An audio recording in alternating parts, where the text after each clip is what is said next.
Kaulo ang tudling sa ato mga nagbagang balita. Batanon naghikog kay gibulagan sa uyab. 25 ka mga computers gipangapod-apod na sa 4 ka mga tulungaan sa 2nd District. Mga peking fire extinguisher nagkalat na sa Digos. Mga atleta sa Digos nagbansay-bansay na para sa muabutay nga Dabraa. CSWD Officer Filomena Navidad ming daog isip most outstanding social welfare officer sa tibuok Rehiyon 11. 50 ka mga special child, espesyal nga bisita sa birthday ni board member Didi Cagas. 12 ka mga estudyante sa SPAMAS nagtigiay sa search for missing Mr. Intramurals 2008 ug mga finalists sa search iskalar na.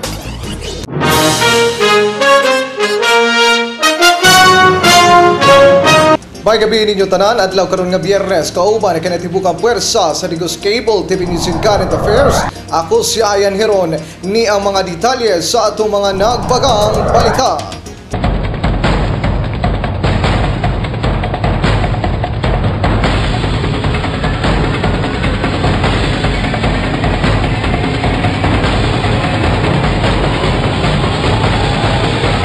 Patay human naghikog ang usa ka 17 anyos nga batan-on tungod kay matud pa gibulagan sa iyahang uyab gikan sa police station sa Sayron Detalye gikan kang Emmanuel Havillana.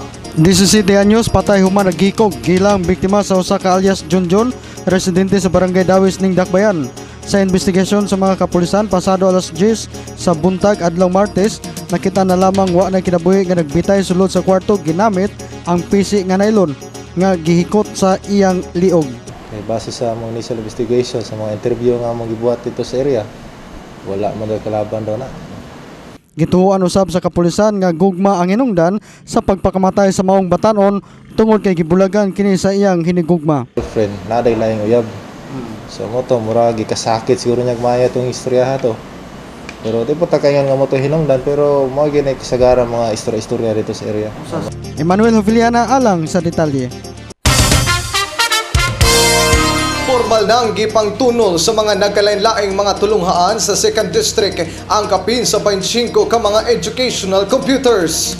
Mismong ang principal ug pipila ka mga magtutudlo ang mingdawat sa kapin 4 ka mga computers gikan ni Governor Douglas Cagas kalabot sa 25 ka mga computer sets nga gipang-apod-apod sa nagkalain-laing tulunghaan sa Distrito 2. Actually, ang kaning computerization program sa Capitol, 25 ka mga computer units ang gihatag sa nagkadayang eskwelahan sa Davao del Sur, including District 2. Dako usab ang paninguha sa panggamhanang probinsyal sa Davao del Sur nga ampingan kini sa mga magtutudlo, hilabi na nga dakong tabang gayud kini alang sa mas moderno o kalidad nga pagtudlo sa mga bata. Mga estudyante, ang mga tigulang, magkamaunang musulti, magkamaunang musulat, naggarbo na mo, kami, taga Davao del Sur.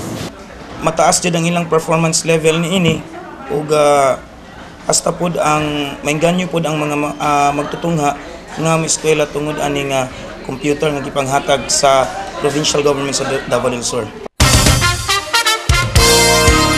Gikonfirma mismo karon sa Bureau of Fire and Protection nga nagkalat karon ang pagpamaligya sa mga peking fire extinguisher. Busa duna kini pahimangno ngadto sa publiko. Naalarma karon ang Bureau of Fire Protection ning Dakbayan sa mga piki nga mga fire extinguishers nga gireklamo sa mga negosyante nga nakapalit niini. Ang reklamo kalabot sa mga fire extinguishers nga kung dili hangin tubig ang sulod. 3 de Mayo usa ka lumberyard diri sa Atbang City Hall nato nga ang ilang fire extinguisher kuno piki akong gipatestingan diri sa atubangan jud kauban atong sa mga fire safety inspector. Tubig ang gisulod niya gibutangan lang kining compressed air gikan para sa pang-vulcanize. Gipahimangnuan karon sa maong buhatan ang mga katawhan nga magmaigmat sa mga gipamaligya nga mga piki nga fire extinguishers nga dili tuhuan kining mga nagpaila nga mga ahente kuno sa Bureau of Fire Protection nga magpahigayon og inspection ngadto sa ilang mga gambalay apan i-endorso ang ilang produkto nga mga piki. So akong ikatambag gani sa atong mga konsumante nato nga kung dunay mag-inspeksyon nga wala maka-uniforme. Klaro kayong mga civilian sila nagamit sa pangalan sa atong departamento ay itawagan dayon ang atong hotline sa 160 sa fire department or sa police. Ika na mga tawahan mga impostor na sila. Ang BFP nakigalayo na karon sila sa DTI alang sa hinanaling pagsikop sa mga mangingilad. Emmanuel Havillana alang sa detalye.